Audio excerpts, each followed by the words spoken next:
ഇന്ന് നമുക്ക് നല്ല ഹെൽത്തിയും ടേസ്റ്റിയുമായിട്ടുള്ള കർണാടക സ്റ്റൈല് റാഗി റൊട്ടി എങ്ങനെയാണ് തയ്യാറാക്കുന്നതെന്ന് കണ്ടു നോക്കാവേ.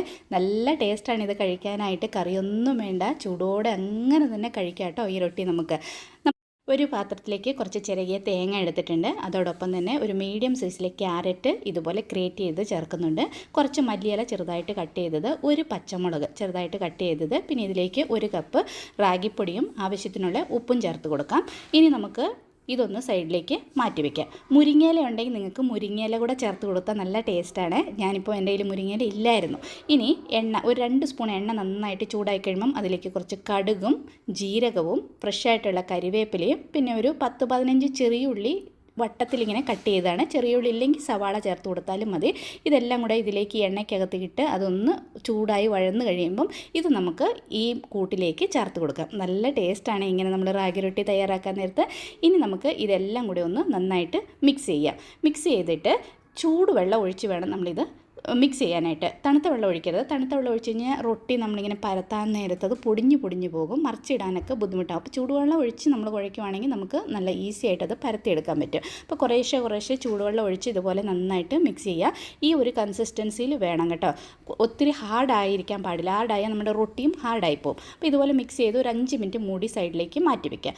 ഇനി ദോശക്കല്ല് നന്നായിട്ട് ചൂടായി കഴിയുമ്പോൾ കുറച്ച് നല്ലെണ്ണയോ നെയ്യോ എണ്ണയോ ദോശക്കല്ലിലേക്ക് ഇങ്ങനെ ഒന്ന് തൂത്ത് കൊടുത്തിട്ട് നമ്മൾ തയ്യാറാക്കി വെച്ചിരിക്കുന്ന മാവ് കുറച്ചെടുത്തിട്ട് നമ്മൾ സാധാരണ അടയൊക്കെ പരത്തുമല്ലോ അതുപോലെ കൈകൊണ്ട് നന്നായിട്ടൊന്ന് പരത്തിയെടുക്കുക.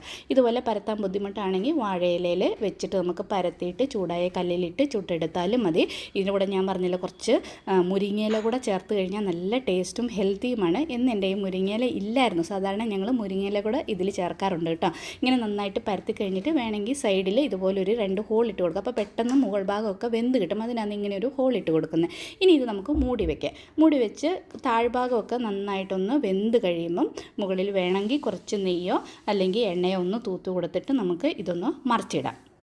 എണ്ണ നമുക്ക് സ്കിപ്പ് ചെയ്യാം കേട്ടോ. ഇത്രയും എണ്ണയുടെ ആവശ്യമില്ല. പക്ഷേ എണ്ണ അത്രയും ചേർത്താലാണ് നമുക്ക് ആ ഒരു ടേസ്റ്റ് കിട്ടത്തുള്ളൂ. അതിനാണ് എണ്ണയ്ക്ക് പകരം നമുക്ക് നെയ്യോ നല്ലെണ്ണയോ ചേർത്ത് കൊടുക്കാവുന്നതാണ്. അപ്പോൾ ഇതുപോലെ മറിച്ചിട്ടിട്ട് ഒന്ന് പ്രസ് ചെയ്ത് കൊടുക്കണം. അപ്പോൾ ആ താഴ്ഭാഗമൊക്കെ നന്നായിട്ടൊന്ന് പെട്ടെന്ന് വെന്ത് കിട്ടും. മൂടി വെച്ച് വേണമെങ്കിൽ നമുക്ക് വേവിച്ചെടുക്കാം കേട്ടോ. ഇത് കണ്ടോ, നമ്മുടെ അടിപൊളിയായിട്ടുള്ള റാഗി റൊട്ടി ഇവിടെ റെഡി ആയിട്ടുണ്ട്. ഇതിന് കറിയൊന്നും വേണ്ട. രാവിലെ എന്തെങ്കിലും ഹെൽത്തി ആയിട്ട് സിമ്പിളായിട്ട് കഴിക്കണം തോന്നുമ്പം ഒന്ന് തയ്യാറാക്കി നോക്കണേ. അല്ലെങ്കിൽ ഈവനിങ്ങിൽ ഹെൽത്തി ആയിട്ട് എന്തെങ്കിലും കഴിക്കണമെങ്കിൽ ഇപ്പം നമ്മുടെ കയ്യിൽ അച്ചാറോ അല്ലെങ്കിൽ മുളക് ചമ്മന്തിയോ എന്തെങ്കിലും ഉണ്ടെങ്കിൽ അതിൻ്റെ കൂടെ ഇങ്ങനെ കൂട്ടി കഴിക്കാൻ നല്ല ടേസ്റ്റാണ്. ഇനി ചമ്മന്തിയോ കറിയൊന്നും ഇല്ലെങ്കിലും നമുക്ക് അങ്ങനെ തന്നെ കഴിക്കാം. ഒരു പ്രാവശ്യമെങ്കിലും ട്രൈ ചെയ്ത് നോക്കണേ.